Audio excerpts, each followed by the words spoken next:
Good afternoon. I have a great book to share with you. I'll introduce myself first. I am Dr. Dolly Mullen. Some people call me Dr. Dolly, and you can do that if that's what you want to do. The book that I'm going to share with you today is called A History of Me. It's a great illustration, isn't it? And it is written by Andrea Theodore, and it's illustrated by Aaron Robinson. You'll enjoy this. Let's see. The first line of this, the first page actually, but it's the theme of the book. I was the only brown person in class. When we talked about slavery, I could feel every eye staring at me. From behind my back, when the teacher talked about picking cotton and slave shacks and sisters being sold away separately, I wanted to slide out of my seat and onto the floor and drift out the door. Now, let me show you this picture here. Okay, so there she is, see, in the red dress. But look at this cotton that the teacher is talking about, okay? These are her ancestors picking cotton. These are enslaved people. And this is not something that you want to do in your life. People had to pick this cotton. As you can see from the picture, it's very, very, very hard work. Hurt your back, pricks your fingers, and the money that is made from this does not go to the cotton pickers. Enslaved people worked for free. Keep that in mind, okay? Had no rights in the country. My mom told me before that her great-great-grandmother on her mother's side was born enslaved, but she died young, so we didn't know much about her. That's a beautiful woman. That's her great-great-grandmother on her mother's side. Look at that turban that she has on her head. A lot of women wore those during that time, you know, but she managed to be strong and proud even though she did this kind of work. She had a sense of who she was. Always keep that in mind. And there's more cotton. She can't get away from the cotton. Let's see. But Mom said I should be grateful to go to school and to learn. I was. I love to learn. See? She's wearing this pretty red dress. She's in school. She loves to learn. But something's not right with her. I was the only brown person in class. When we talked of the struggle for the civil rights movement in America and Martin Luther King Jr. and marches and police dogs and water cannons on the playground, some girls giggled and whispered and giggled some more and pointed at me and looked away when I looked at them. I wanted to slip off the swing and seep into the ground, not making a sound. Gosh, can you imagine how badly she feels? Look at her. Look at her face. These people are not even caring about what this is about. Now, one of the things that you'll want to do is you'll want to talk with your mom, your dad, you want to talk to your teachers, whomever, about this civil rights movement. It's a very, very important time in the country, but very, very important for Black people. Black people are very proud of this, and it's not something to laugh about and to make fun of. And so she knows that, and you can see how sad she is that people are making fun of her. You look this up. You're smart enough. You learned. Mom had told me before that her grandmother on her mother's side was born free, but only got to go to school for a little while. See this lady there? She has a book. So you think, well, maybe she could go to school more. No. Enslaved people could not go to school. The problem is that free black people couldn't go to school very much either.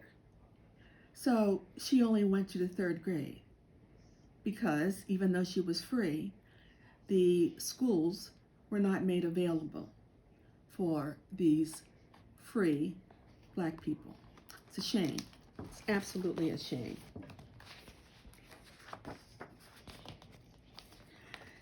And so I should be grateful. Go to school and learn. I was. I loved to learn. I was in 3rd grade, and I had just learned how to multiply, how to write essays, and how to think for myself. Now, look at this. Some of those you might know. Is that multiplication there? I think it is. That's what I'm thinking it is. You know, she's learning how to do a lot of things. She is smart. She's learning. She loves school. This is pretty good, okay? She just has to not worry so much about being the only brown person in her class. Except that is hard. That is difficult. And we need to understand, comfort her when we can. She says, but I was the only brown person in my class.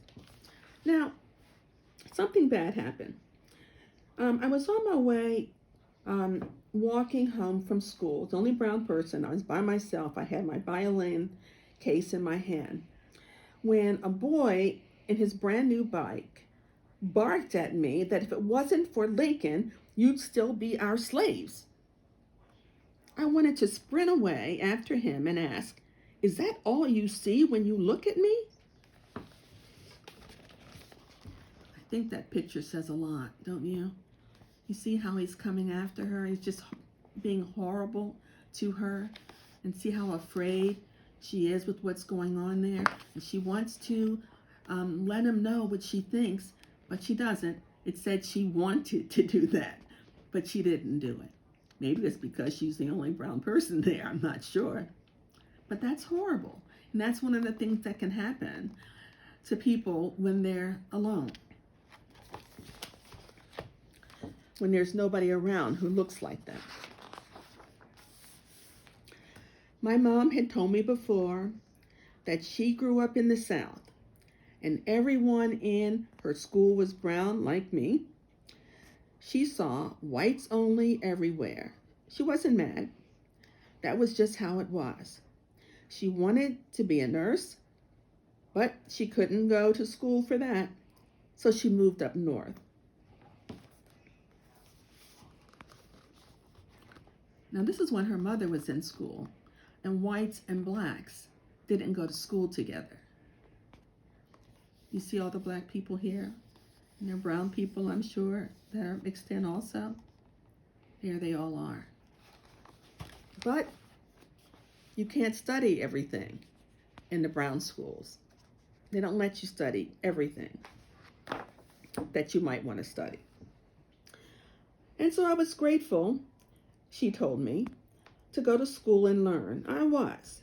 I love to learn. I love science. I became a doctor who writes poems and loves music. But, you know where I'm going. Look at this. She's a doctor. You see her listening to music. She writes poems. All of this. She's done quite well. She does well. She came out from the South and she's doing very well with her life, with her career. She really is. I'm proud of her. I think we should be proud of her. Okay?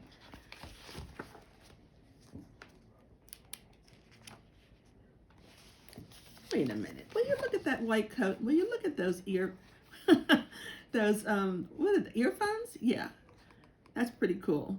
We could do that also when we're doctors and when we're poets, and we can do this. You don't have to only do nothing. You can do these fun things while you're taking care of people also. That's important.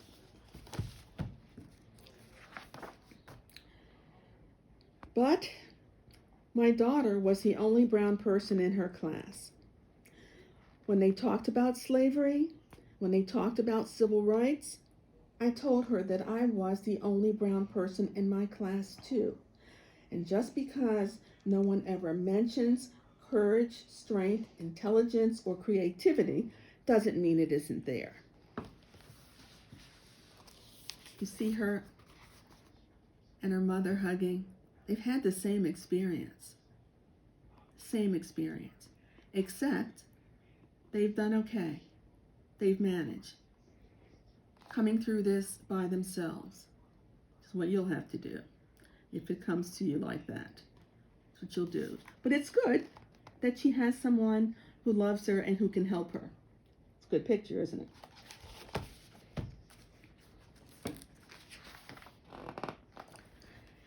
Her mother says to her that she shouldn't slide on the floor or slip into the ground. And you can see this. Look, she's not sliding anymore. You see her standing up? She didn't slide off that chair. You see, she is standing tall. She's getting ready. She's asking herself who she is. You can tell from this picture. That's where she's going. I'm so happy for her. Sit up straight and fly high to the sky. Could that be you? I'd like to think it could. It could be me. Let's see, what's it say she's going to do? What matters more are those moments in the mirror when she asks herself, what do I see when I look at me? Look, she's in her room. She's looking at the mirror and she's talking to herself. When I look at me, what do I see? It's a good question. It's a very good question. Good answers can come from that one. I'm pretty sure they will.